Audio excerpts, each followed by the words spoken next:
This is the GIS News for Tuesday, August 6th, 2024. I am Rakisha St. Louis. In the headlines, Inter-Caribbean Airways pays tribute to Grenada by unveiling Spirit of Grenada aircraft. And revamping of government estates remains high on its agenda. We'll have details to these stories and more when we return. Welcome back. An all-Grenadian crew landed the Inter-Caribbean Spirit of Grenada aircraft at the Maurice Bishop International Airport on Monday. The ATR 42-500 aircraft, which is adorned with the Grenada flag on its tail, made by its debut landing on Emancipation Holiday with crew Captain Theron Charles, First Officer Andrew Hopkin, and Flight Attendant Brittany Patterson Sinclair.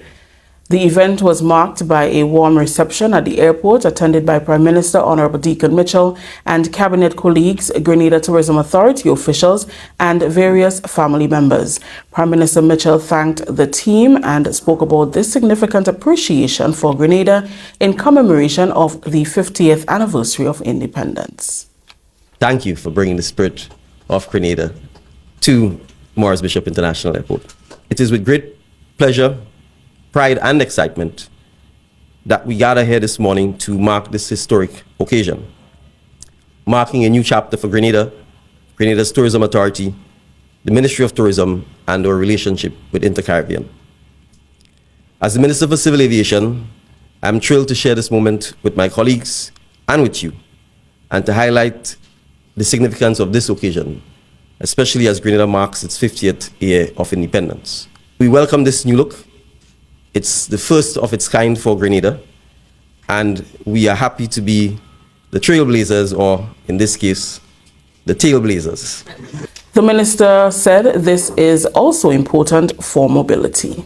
The spirit of Grenada represents our government's commitment to boosting tourism, the tourism industry, and obviously our economy. But I want to say first, to ensuring that all people have the opportunity to move.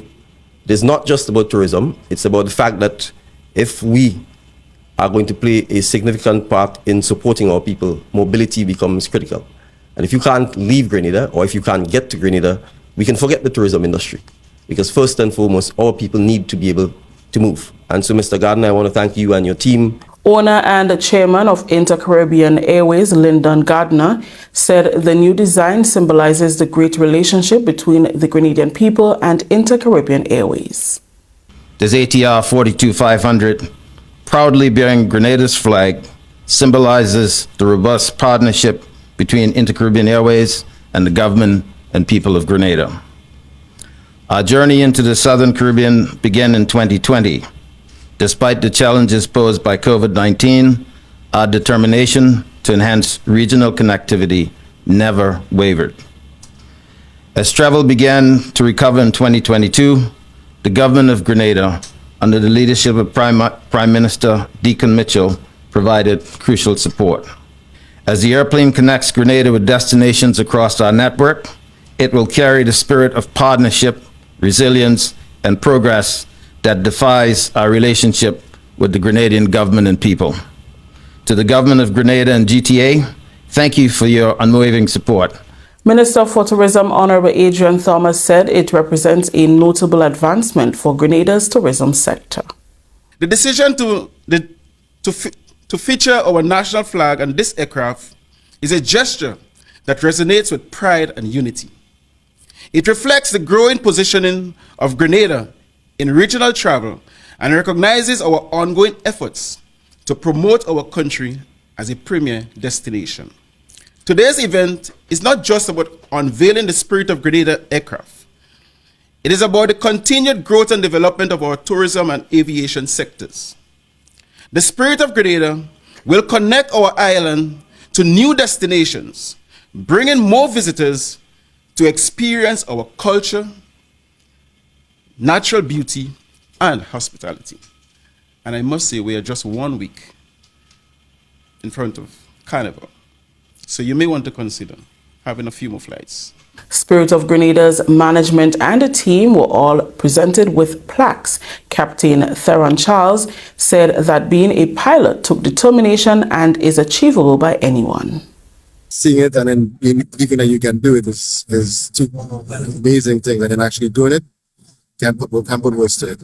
So even as I said, it's being a pilot is not something that is unattainable. It's something that I have proven for South Sales program, my flight attendant program, being part of a flight was not something that is unattainable by regular Grenadian firms. It just takes determination and dedication. The aircraft's first officer and the flight attendant shared their thoughts on being part of the crew.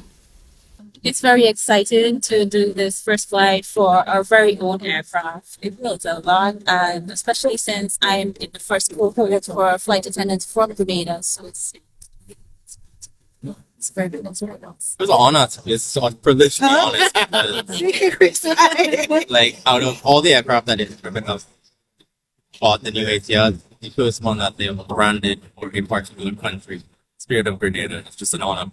While Grenada's agriculture sector suffered major setback in the wake of Hurricane Beryl, the government of Grenada continues to push forward with several strategies via the Ministry of Agriculture and Lands, Forestry and Marine Resources to ensure the country's food security and sustainability in both the short and long term.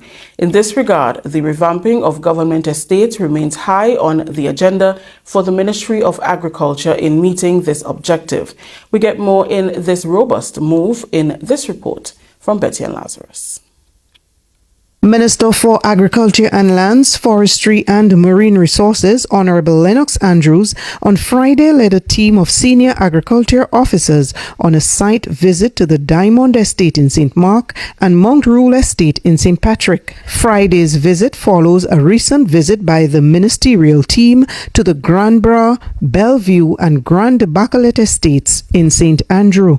Minister Andrews disclosed how happy and motivated he is by the potential for development of these 5 government-owned estates.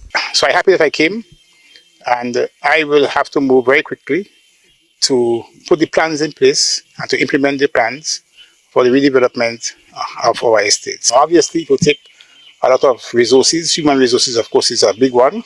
It will take some financial resources as well, but I think from a long-term point of view, it will be valuable, and it's worth the effort to undergo the investment, because you're going to get far more greater returns from the investment you're going to undertake in having these estates put into good use, put it that way, put into good use, not just for agriculture, but also for tourist attraction. Good? So that's the plan. A new management team and additional workers are already assigned to the Granbra and Mount Rule estates. Acting Permanent Secretary in the Ministry of Agriculture and Lands, Forestry and Marine Resources, Isaac Bagwan, says the ministry is mindful of the impact of Hurricane Beryl on the sector. However, plans are in place to support both farmers and agro-processors. I would say it's a work in progress, but of course the land is available, so we cannot wait forever for everything to be in place, but to start with where we are and to begin to do things incrementally as you go along. We do have quite a number of nutmeg and cocoa. We need to plant in intermittent crops, and also as it relates to the issue of the agro-processors, so a lot of the things that the agro-processors would use, like carambola and guavas and these kind of fruits for value added. Of course, we'll have to plant a lot of that in between the permanent crop that will be planted, so that again that market will be supplied, that sector will be supplied with fruits and vegetables that is required. Over the past month, extension officers were engaged in assessing the damage to the agricultural sector and assisting farmers in the land clearing and replanting process. Acting Chief Extension Officer within the Ministry of Agriculture and Lands, Forestry and Marine Resources is Lawrence St. Louis. We are currently in the process of procuring planting material that we will be able to give out to the farmers in order to support that replanting effort. And then going forward, we have some longer term measures in terms of resilience and mitigation and adaptation that we will get into as we go along. In terms of our food security, because that has been severely affected by the storm. So in terms of our food security, what we're going to be doing is assisting on plant nurseries to produce a lot more seedlings in a shorter space of time. The replanting drive will also involve householders and other partners in an effort to safeguard the continuous supply of fruits and vegetables on the local market. We'll be giving out the staple seeds like corn, peas, pumpkins, that sort of thing, so that not just grown on farmers' fields, because at this point we will need almost every Grenadian to plant something in the schools, at your homes, in different institutions, to plant something so that you could at least be able to feed yourselves or assist with feeding yourselves for the short term until our farmers are back up and running, and then we can, go forward with assisting our farmers. Our farmers would also be able to get plants and planting materials from these projects also, and we will try our best to ensure that we have fresh fruits and vegetables especially, and of course the staples, the root crops and peas and so. The revamping of government estates, especially post-burial, falls in line with regaining production capacity of Grenada's chief crops, cash crops, fruits and vegetables, as Grenada forges ahead in spite of Hurricane Beryl with its commitment to reducing the regional food importation bill by 25% by 2025. For GIS News, I am Betty Ann Lazarus. Thank you, Betty Ann. The Caribbean Congress of Labour says free movement must be enhanced to accommodate affordable regional transportation. During a recent interview with the Government Information Service, the President of the Caribbean Congress of Labour, Andre Lewis, expressed concern that CSME and other CARICOM decisions will be at a standstill if air travel is not addressed. His comment was made with regards to concerns and challenges with regional air transportation. Intra-regional travel was placed under the microscope at the 47th regular CARICOM Heads of Government meeting in Grenada as the leaders looked at its challenges and solutions for the way forward.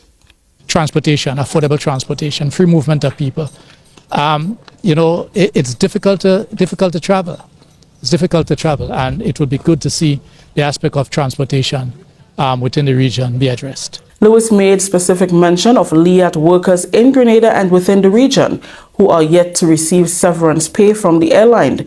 The Caribbean Congress of Labour president called on CARICOM to honour its commitment to the LIAT workers as the issue of intra-regional travel remains high on its agenda under its new chairman, Prime Minister Honourable Deacon Mitchell.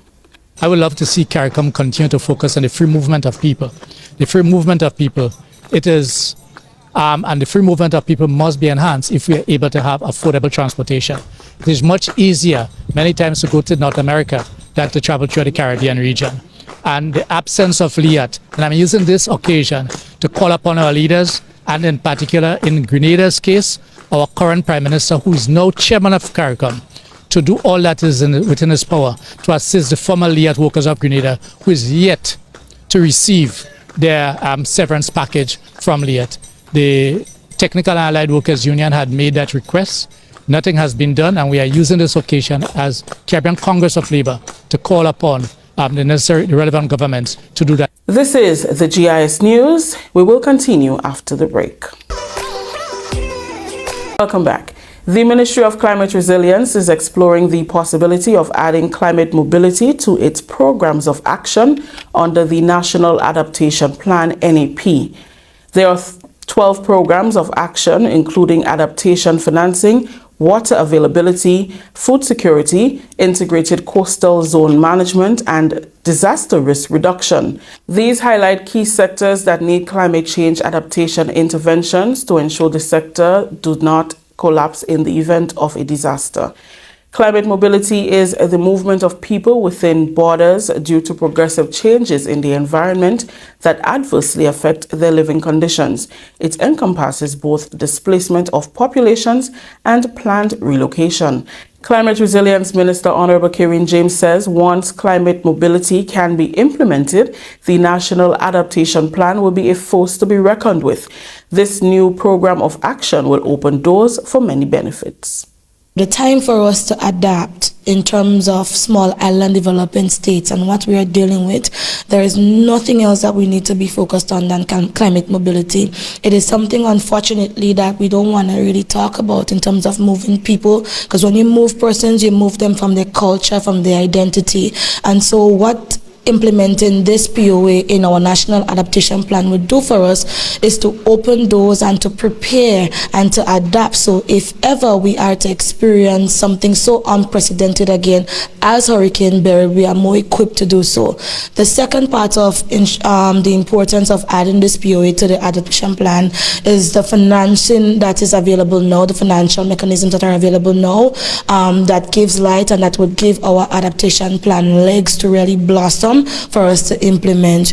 We have had a challenge over the years in doing and putting together perfect policies, perfect plans, but there is no funding to actually implement and roll out in a timely manner, and as we should. And so what this POA would do for us is it would open doors for us. We have agreed, Grenada, through me as Minister for Climate Resilience, to be in the leading voice within the regional space to talk about climate mobility, to talk about how climate change is negatively impacting not only our environment, not only businesses, but our identity and our culture. The National Adaptation Plan is a policy with a cross-sectoral approach. A stakeholder engagement was held on Tuesday to chart the way forward for the program. Minister James explained the critical role stakeholders will play in the implementation and success of the program. We have the police, we have Ports Authority, we have agricultural lands, we have fisheries, infrastructure. We have quite a number of different stakeholders, and I'm very happy to see that they took the time out.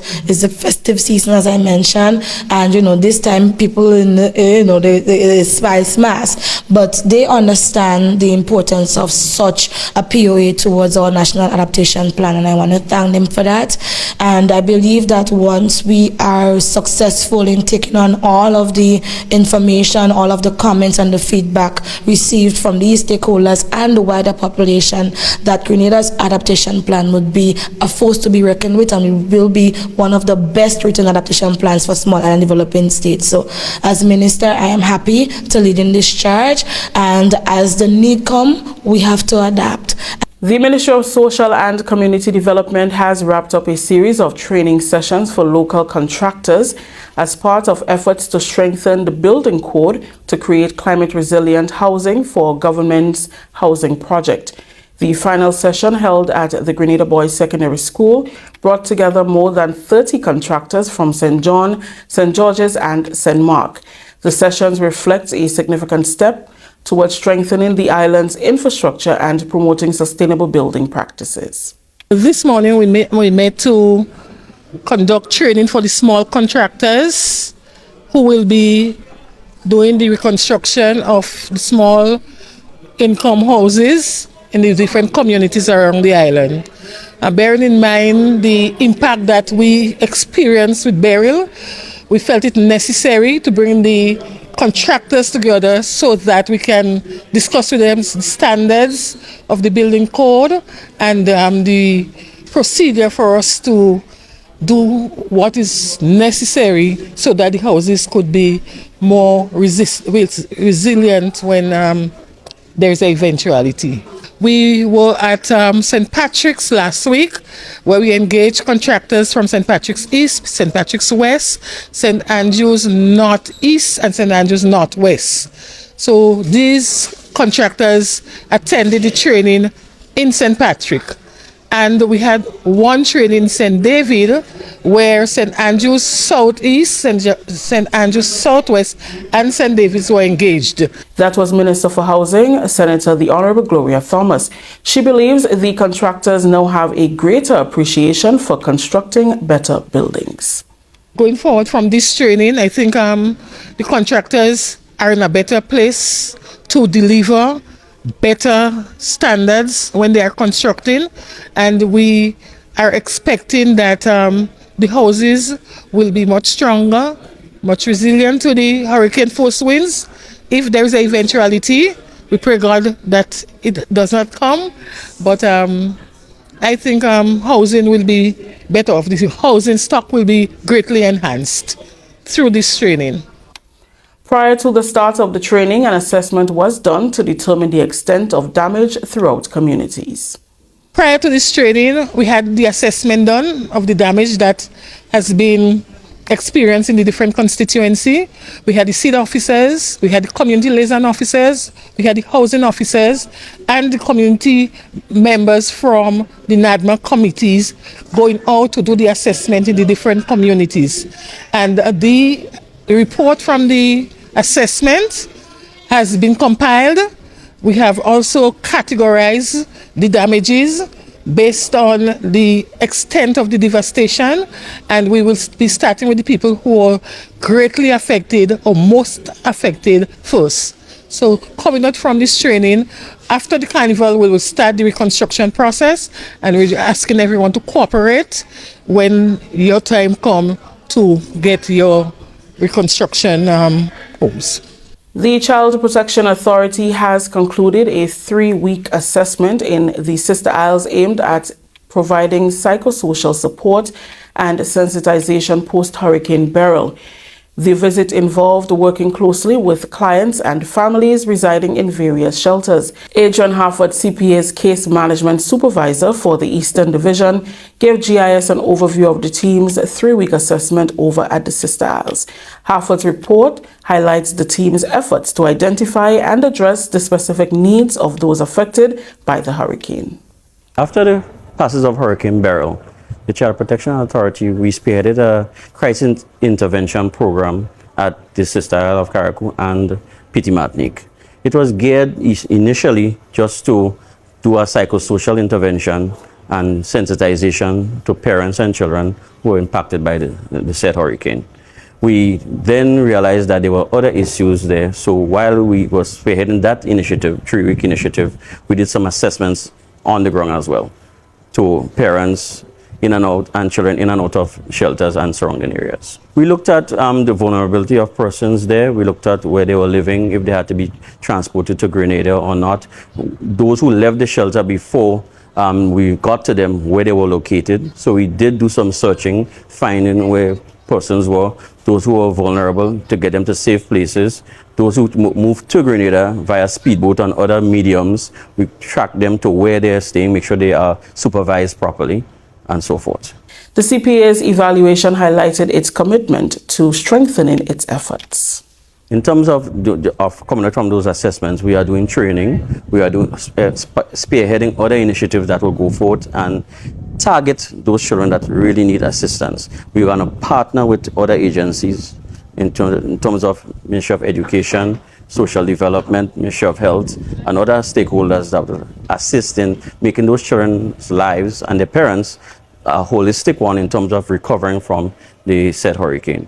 While I'm on that, the initiative in CARICOM and Petit Martinique, I would just like to say that it could not have been done without the assistance and funding from UNICEF, and especially Mr. Butcher Moses, who came on the ground and did assist us in rolling out some of our initiatives in getting things done on the ground. I'd like to also thank NADMA and Samaritans Plus for the thoughtful work that they did with us.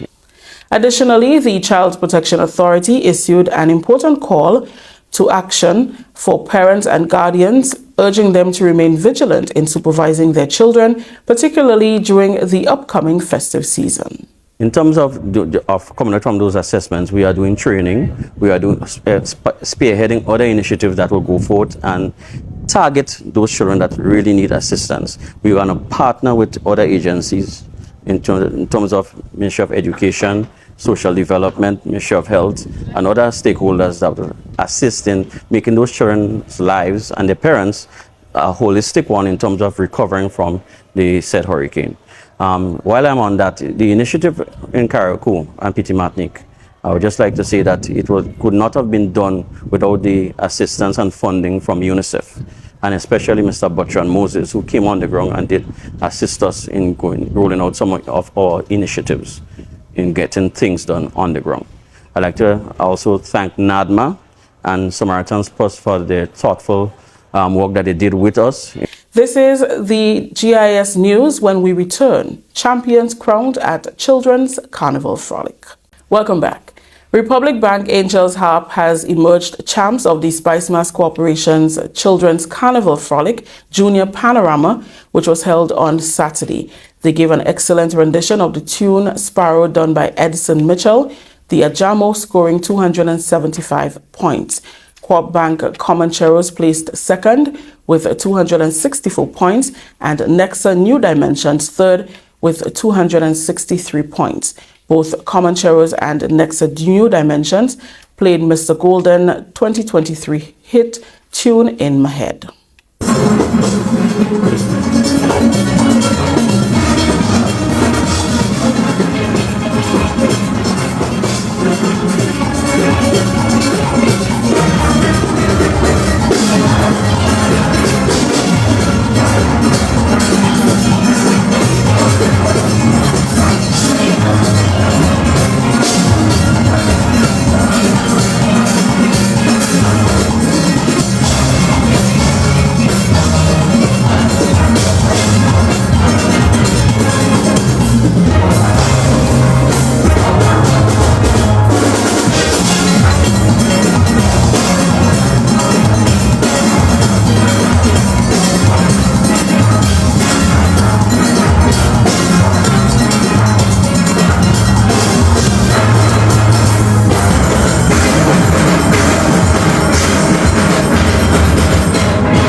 The other participating bands in the competition were Pan Osea Still Orchestra, IMA Rainbow City All-Stars, and Grand Roy Pan Angels. Still with news from the Children's Carnival Frolic, Christian Niles, also known as Motti, retained the Junior Calypso Monarch title, while Shane Sylvan, Mini Axe, placed second, and Jade Andrew, known as JJ, placed third. In the Fancy Mass category, Peter Bain and Associates placed first with its presentation of Diamond in the Sky, Helen Marie and Associates second with Climate Change is Real, and Comancheros third with Celebration Time. Helen Marie and Associates also won the Junior King and Queen category of the competition. The Traditional Mass category was won by Demonic Angels, House of Creation placed second, and Hermitage Shotney placed third. Continuing the news, close to 500 young people aged 8 to 16 participated in Camp Flame, a summer program organized by the Ministry of Youth and Sport and held in centers across Grenada. The camp was held to give birth to new talent, skills, sportsmen and women as the government shifts focus to skills development and harnessing. Arts and craft, pastry making, body products, poetry, dance and drama, and steel pan were all on display at the closing ceremony at the Youth Center. It was very good. I learned a lot. I did not know how to make some of the stuff, and our teacher was a guide. So she really taught us a lot. In St. John's, we had a sewing class and we made tote bags, skirts, scrunchies, purses, pillows, and bows. How was it for you? It was very fun and I learned to sew. It was a very fun and good experience doing a creative piece. Because I never thought I could write a creative piece like that, but with the teachers and the staff, they really helped me, and I pulled through, and my story is actually very wonderful. So I'm looking at a future author. I guess as much. Coordinator of Youth, Carlin Perriman, is satisfied that the program was a success. She commended the participants on the products on display. Now I want you to put your hand together for yourselves, young ladies and gentlemen. I came around and I was looking at the different tables, and one of the things that stuck to me was when the facilitators of most, if not all of the tables said that you did these things yourselves. You created the items that are on display by yourselves, and this to me is a big deal, and you deserve all the accreditations that you can possibly get from this. So let's put our hands together for you once again. This program would have catered to almost 400 young persons across Grenada. Unfortunately, we know that Hurricane Beryl came about, so the young persons in CARICOM did not get an opportunity to have the summer program as you would have had. But I want you to understand how fortunate you are to have gotten an experience like this, to not only create, but to have fun while you learn and while you gain meaningful experience. Thus, we would have named this summer program this year Camp Flame. The government of Grenada has commended Mr. Lyndon Victor OBE on his amazing performance at the 2024 Paris Olympic Games. Government expressed its deepest gratitude to Mr. Victor for his continued stellar representation of our nation on the world stage after he copped. Just so grateful and so blessed. I know his prayers. I just know his prayers because how the whole thing unfolded. Like I just know it's because of God. You would not believe how this unfolded. Like everybody that would have beaten me fouled out in the pole vault. I'm like, I serve an amazing God. I have a praying family. I'm just so grateful to share this moment with my family. They flew all the way from Grenada because they believed that I was going to medal. My mom she couldn't even believe that. She was like, you've done it again. And just hearing these words is just so amazing. And I'm just so grateful to share this moment with all of Grenada and my family. In the Caribbean, like, we don't pole vault, we don't hurdle. But, you know, I'm just so grateful to God because the Decathlon is the hardest event, and a man from Grenada is an Olympic medalist. So I'm just so thankful. I just want to say thank you to Grenada for just supporting me all my career, you know, like, and you guys have supported me just for this day. And I'm happy to deliver. I'm proud to deliver. I'm proud to be Grenadian, and I'm proud to deliver for my country. We now move to football. Grenada's under-15 girls football team lost its first two encounters in the CONCACAF Girls Under-15 Championship, now underway in Trinidad. Grenada's U15 girls went down to Curacao 3-0 on Monday, and again on Tuesday 5-0 to Antigua and Barbuda.